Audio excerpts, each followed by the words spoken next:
I'm here. I'm here. Are you here? I'm here. All right. I guess I didn't know I was producing today. That's all right. I'm gonna change something real quick. I gotta Right. change the branding here. There we go. Yeah. Why don't you take that part of it? And then hello everybody. Our software has changed how we appear on screen. Now we're in little boxes here. I mean, I always pull it up full screen. Well, maybe we can do. Can I do this? Yes. I did that. Yeah, that's the one I like. All right. Well, we'll tag team it here. How's that? Perfect. All right. Morning, Carrie. AC. Mitch. Good morning, Mitch. Good morning. Welcome in. All right. Gina was pressing me last night. What's the topic? I better come up with a topic. And I just heard some fascinating news, a fascinating proposal. So I decided to make that the topic. Did you hear about this, Joel? Do you know what I'm talking about? You know no, I did not. I just heard it was. I didn't even know that you came up. I thought Gina just gave us a topic, but okay. No, I did not. Shoot. All right. So the reason I popped in my head is, what's a good title? Is taxation theft? The reason this subject popped into my head as she was pressing me for a topic for this morning, Trump made a proposal, something that he's going to do, that he's going to move on when he gets elected on November 5th. When that happens. He's talking about eliminating the income tax. Eliminating it. Okay.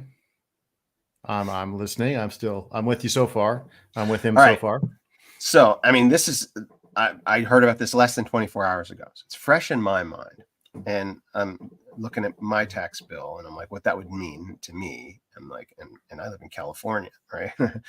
And so, that's a pay raise to every person that works like a legitimate job where taxes, that's literally an immediate, like significant pay bump. It's not like your annual 3% or at the most 10% raise or whatever. I think 3% is like the annual obligation of corporations. You have to at least 3%. But that is in California, it's like for me, that's like a 20 to 30%. Like it's a significant pay raise. Federal income tax. Right. All right. So what will the state of California do? I wonder if federal income taxes are gone away, the state of California will go nuts. Say, okay, our tax is now 50%. So that is true. Okay, so good. I'm glad we brought this up. It's like I hadn't even thought through it even that much. Oh yeah, because he as a president, you can only enact a federal an elimination of a federal program, whereas the states still have state sovereignty and state rights. All right, so it's not quite as much of a pay raise, but it still would be significant to every single person until the states go, well, let's take that money for ourselves. But then it's like, wait a minute. I think hold on. I think Carrie's with me on this. I don't know what I'd do for California. Yeah, it would. That would be interesting times. Like I said yesterday to everyone, we're in interesting times. Very well. Yeah. So and that's a curse, by the way. It is a curse. Yeah. May you live in interesting times is not something you want to hear. Right. Exactly. But we will live in this kind of dichotomy. We'll have a federal government or an executive. Actually, I think they're projecting a sweep, right? So it'll be all three branches or bodies of government that will be in aligned with at least mostly aligned with what you and I believe, but then we still live in the largest Democrat stronghold.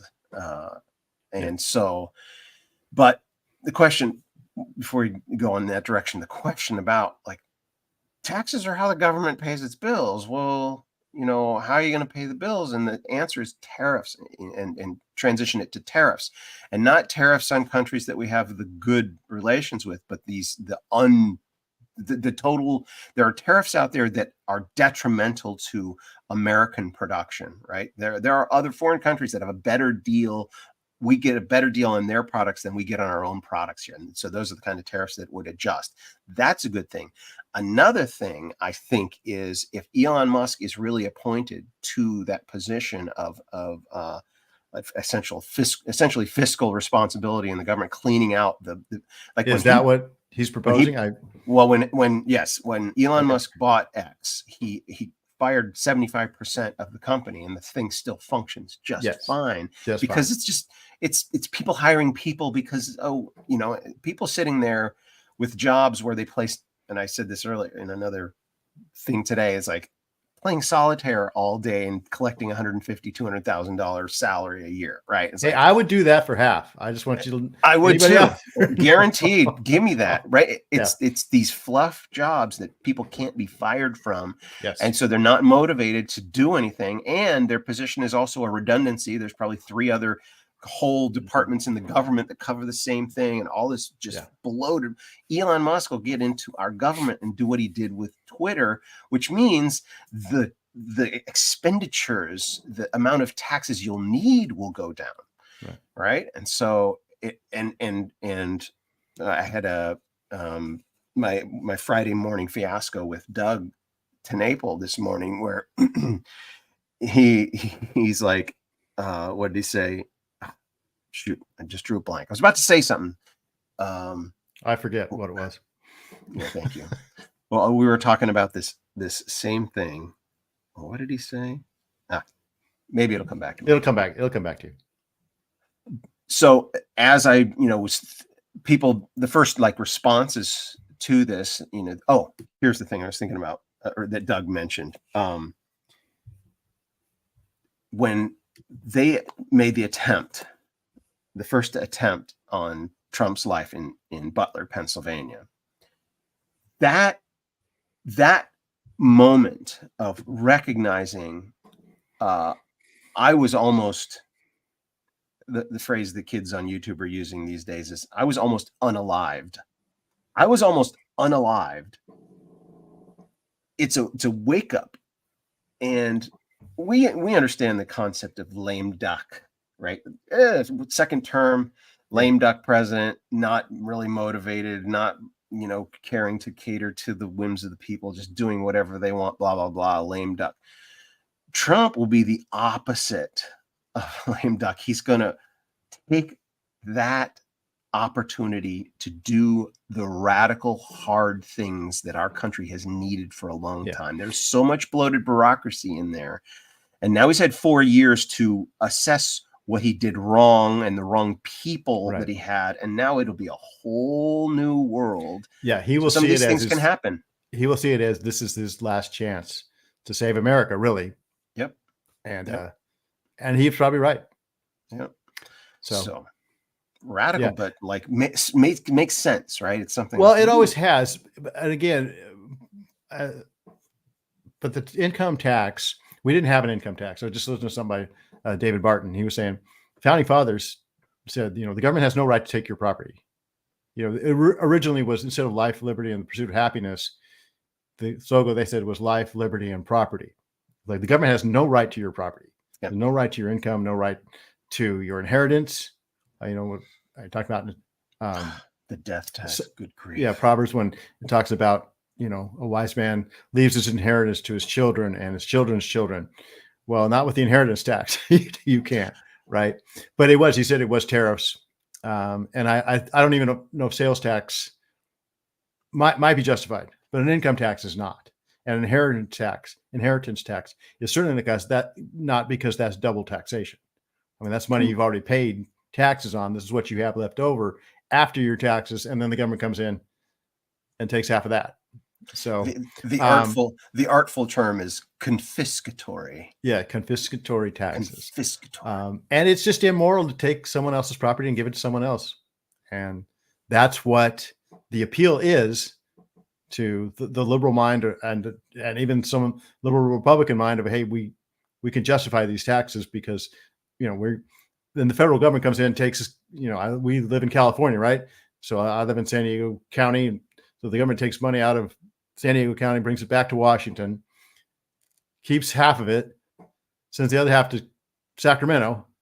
Sacramento takes its half and then takes my money that was in here and gives it to someone, 25% of it to someone, to the county of San Diego, say, and then the person that they took my dollar from to give to gets what, 10 cents, while they take the rest. There's nothing you can justify it morally, and certainly not biblically. So, built-in inefficiency. It's just so inefficient, and it is. And I get so frustrated with people that will use Jesus saying, them coming to Jesus and say, should we pay taxes to Caesar? Oh, that's a principle. No, it's not. They weren't asking Jesus about taxes. They weren't coming to him with an honest, Jesus, we have this question about taxes. Are taxes moral? No, they're like, we're going to, hey, let's trick Jesus into saying, don't pay taxes to Caesar. Hey, should we pay? And Jesus I was having none of it. He's like, I don't care. Give Caesar what's Caesar's. He wasn't saying, now, you disciples, this is a principle. Whatever Caesar gives to Caesar. Right. No. He's like, no. He's like, these guys are trying to trap me. Here's what's really at issue. Yeah. Yeah. So there's very little to morally justify a federal income tax, and certainly not what we pay now. It's just this enormous beast. And as soon as that, back in 1913, they instituted an income tax. It was 1%. And it's the nature of government. Once you let the beast start eating, it just says, feed me, like that plant in Little Shop of Horrors, right? You think it's not going to eat you, but eventually it reaches out and grabs you, right? Well, I've spent a lot of time meditating on, since I've started on my Armenian project, thinking about what a nation is and how Armenia was the first Christian nation. So it's gotten me thinking about corporate entities as opposed to individual entities. Like you and I are individuals. We're individual entities. Jesus came to save us, and we give our lives to him. But corporate entities can sin, right? It's a corporate sin. And for a government to steal from its own people, it's sinning, right? It is, thou shalt not steal. And this level of this kind of taxation is just the sin that we've subjected ourselves to. But it takes a radical move at the top to correct it. And it's a sign of the elimination of the federal income tax is would amount to an act of repentance of a nation, an act of corporate repentance. I mean, that would be like incredible if we start repenting in that way of a lot of the other things that we are guilty of. I'm this optimist, man. I'm a post-millennialist, and post-millennialism is optimism. We may see bad things happening, but incrementally the good things outweigh the bad. So, well, it depends on how you look at it. I'm not necessarily an optimist in the sense of things will just be comfortable. I'm a realist in that things will be interesting, right? The interesting times. But the interesting times are normal. So we shouldn't expect that we will have this freedom and security that we've had. We live in this little window, this little bubble. That's not the norm. And so, but you can always be the optimist because we know that God's in control. But we also have an expectation put on us from God as his followers, as his children, to make sure we're on the winning team, right? That's when people say, that's why I kind of resist when people, oh, I don't pay attention to it. God's in control. I don't care. Well, yes, he's in control, and he expects you to be on his side. So that's why you need to take care on these things. You need to pay attention to make sure that you can see where things are lining up and make sure that you're on God's side of the issues. and God's side, God's side of the interesting events that are happening, right? Because a lot, and you see it, we all see it. A lot of, I just went to the East Coast and walking through these Eastern cities, these ancient, well, in our terms, ancient cathedral churches, right? They're not even cathedrals now, they're churches. Just in Boston, all the historical churches that the founding fathers met at, they've all got rainbow flags in them. And this is part of the Freedom Trail, right? I'm supposed to, oh, this is our heritage. Oh, look at this, famous church that was involved in the revolution that, these Christian men. No, it's been conquered. Remember I talked about that flag is a flag of conquest. It's surrendered. It's no longer a Christian church. So it was hard. I didn't even want to go in them. Right. Wait a minute. When were you in Boston? Oh, just last weekend, this last weekend. So you were in Boston this last weekend? Yes. Were you there? I was in Boston. We were there. Was that Sunday, no. Monday, and Tuesday? Sunday, Monday, and Tuesday. Okay, it was the weekend before. Sorry, I'm like, I was in Boston last weekend. Oh no, it was 2 weeks ago. I was in Boston. What were you doing out there? Oh, we were just sightseeing. We had gone to a family wedding in New Hampshire. So we used an excuse to go to Maine to look at the national park and then make our way through New Hampshire and on to Boston. I had never been to Boston. Oh, nice. So, yeah. So yeah, amongst all this history and obviously the Christian foundation of the revolution, this Judeo-Christian, I always talk about worldview on my podcast, and these churches, beautiful churches. The Trinity Church is in Boston is amazing. But they have long since gone to the other side, say. So now that's an interesting occurrence, isn't it?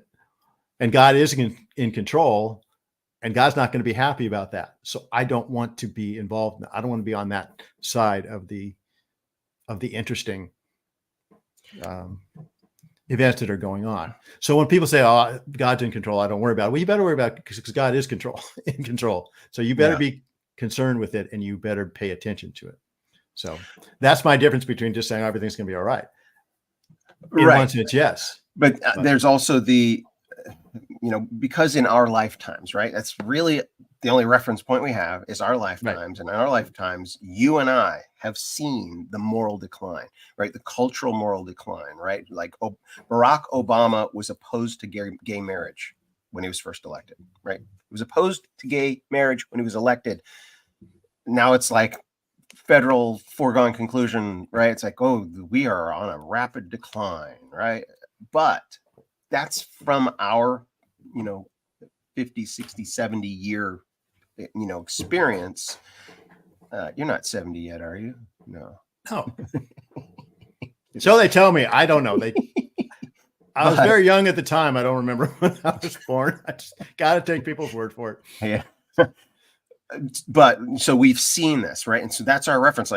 And so we can fall into the trap, I guess, of thinking it's always going to be like this moral decline. Yes. But it's not. That's not. You have revivals that happen. You have reformations that happen. You have resets that happen. You have new nations that are born, right? And so there is a tendency for types of empires, to go through this cycle. But in the Lord's Prayer, right? Thy kingdom come on earth as it is in heaven, right? On earth. Wow. Okay. Which means the moral decline is not his kingdom coming, but the moral decline flames out, right? That if LGBTQ is an ultimate good, it means they will be able to reproduce and make more of themselves, but they can't, because it's literally you start cutting off body parts and you start having children the greatest evil, literally. Yeah. Population growth is the greatest evil of the environmentalist wackos, right? It's a genetic dead end is what you're saying. Yeah. Exactly. Yeah. So it can't continue. It can't perpetuate, and it will never extinguish the human race, because not everybody's going to buy into that. That ideology is going to shrink and shrink and shrink. So though you see those flags there now, I'm willing to wager in 10 years they'll be gone. You think so? Okay. I do think so. All right. Well, and you also mentioned the human race. There's no guarantee that America is going to be in any great position when there's no LGBTQ flags in China, and that's over 1 billion people. And Africa, I've done lots of podcasts on especially with the Methodist Church, all the things the Methodist Church do, all the roads they're going down that all the other mainline denominations have gone to, where they're going full in on the LGBTQ agenda. But except for the churches in Africa are like saying, we're not doing this, and you will not dictate us, you racist. Who are you to tell us? I love those interview bites when the Western reporter is asking there's a bishop, I can't think of his name now, but he was the one leading the charge on that a few years ago. And I remember doing a podcast back then saying, this man is the new leader of the Christian world. And they're just saying, no, we will follow the Bible. We will not follow you. We will tell you that you're wrong. You won't tell us that we're wrong. Yeah. So there's no guarantee that America is going to be a major part of this equation when God finally reveals, his control, and when the end game comes. We tend to be, Western centric people, but we are only that way because of our Judeo-Christian heritage. We had this Western Judeo-Christian heritage that built our societies. And we don't realize that if we completely abandon that, well, God has no obligation to us to make us, to be faithful to us in his judgments or in his actions.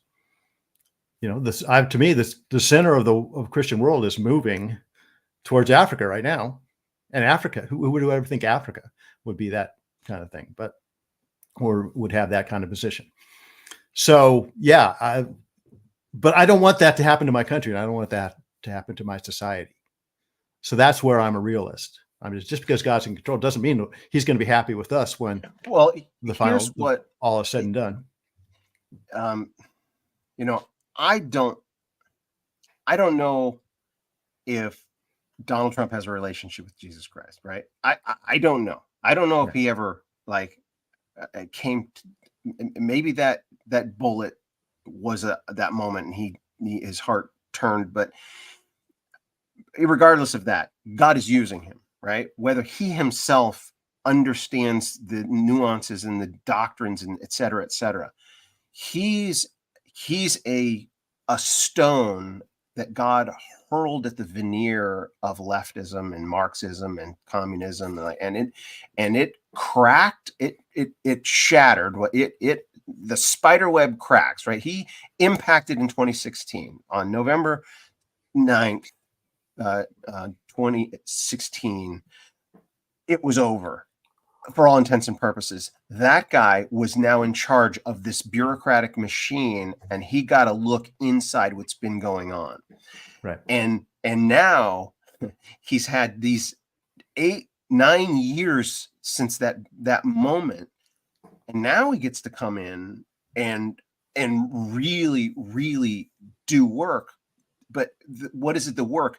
He's already completely destroyed mainstream media just by tweeting, right? Just by tweeting through his whole presidency, he exposed the ridiculous lies that the left will cling to. If he says, I've found the cure for cancer, they'll say, cancer is good. If Trump hates cancer, right. Literally, it's that ridiculous. The sky is, Donald Trump said the sky is blue, but look, everybody knows it's gray. Yeah. Right. And Trump derangement syndrome is so he's already destroyed the credibility of the mainstream media. I work in the entertainment industry and nobody can find a job. There are no jobs, and that it's shrinking and shrinking, shrinking. What's happening? Independent productions like Angel Studios and Sound of Freedom making $300 million off of a $25 million project. The Chosen, like Netflix throwing money at The Chosen because The Chosen created something independently. Like the structures that are the champions of corruption are declining and disappearing and evaporating, and they're being replaced. As they will do. And the Bible said that makes it very clear that those kind of strongholds will be brought down, and I'm sure the federal government will too. The federal government is this giant monolith, monster that can't support its own weight. It eventually will crash too. And what you're saying about Trump in doing this, a lot of Christians don't like Trump because he's just this crude, not genteel. The 11th commandment is thou shalt be nice. Be nice, Donald. Because I know he did claim to have a Christian conversion in his first presidency. I remember he said, "Oh, it's like it says in 2 Corinthians," and everybody kind of laughed at him. Right, but I'm like, he's young. He's a young Christian. Yes. And who am I to say? I believe that. Yeah, I believe that. And who am I to say that, it's not sincere? Only he knows. But I will say this to the pastors and any other Christian leaders or Christians who don't like Donald Trump, and I say this all the time: if you don't like Donald Trump and what he's doing, look in the mirror. You're the one that brought him on. Because you didn't do your, he's the symptom, not the cause. Yes, right? and it's a result of your weak leadership. Weak evangelical and other Christian denomination leaderships have brought us Donald Trump. This is God saying, okay, my people will not do, my pastors will not lead. My people are not faithful in being salt and light in the world, which includes civic action, being involved in your society. And my church is compromised. You have brought the destructor. Donald Trump is the Stay Puft Marshmallow Man rampaging through New York City, is he not? And totally. So Christian or not, whether his conversion was sincere or not, I have no reason to say it's not. All the things that people don't like about him, he still is brash, but he's also very loyal. He's also, the people that he said were lying, Ted Cruz and Marco, little Marco or whatever, he doesn't hold grudges. He brings those people on and he reconciles with those people. He's a reconciler, right? He's brought all these people. Robert Kennedy, a Kennedy. I'm with you, Chloe. Yeah. Robert Kennedy Jr. is on his side. How does anybody do that in politics? Only Donald Trump can do that. Elon Musk, Tulsi Gabbard becoming a Republican. Like, Did you hear that? She announced that she finally, about time, Tulsi. When I heard her say that, I almost cried. It was like, this is incredible. Yeah. And that's whether that's going to pull the Republican Party to the left or not, I don't know. That's another discussion. But I always say that if Donald Trump is doing this, in my mind, because the Christian church in America has been so weak and so feckless, and it all was brought to the fore by the lockdowns and all this stuff and that thing, huge wake up. It was, and we saw that was a very clarifying moment. Separating the sheep from the goats, if you will. Yep. The churches that closed down versus the churches that were brave enough to stay open. And there were a lot of churches that closed down, and there were very few that stayed open. So congratulations, Christian America. You have Donald Trump. If you don't like it, again, look in the mirror. Yeah. So, yeah. Well, it's going to be very interesting in California on November 5th. Yeah. It's like, I can't even celebrate too loudly in my neighborhood. Yeah. Like, I have downstairs neighbors, and I'm like, my next door neighbors have a Harris Waltz sign in their yard. Yeah. But I have noticed it's the only one I've seen. Like, normally at this time of year, like 4 years ago and 8 years ago, the signage in the yards was more prevalent, more abundant, but I've only seen one. So that's a good sign. It's a good sign there's only one sign. But it makes me sad about my neighbors. Yeah, I know. I love them. They're great people. I'm like, they're just clueless. Yeah. Anyway, well, we are out of time. Out of time. Yet again, my friend. It's good to All see you, right. Joel. You too, Michael. I gotta turn and do some work. But until next time, love you, everybody. God is in control. Wherever he is. And I will end there.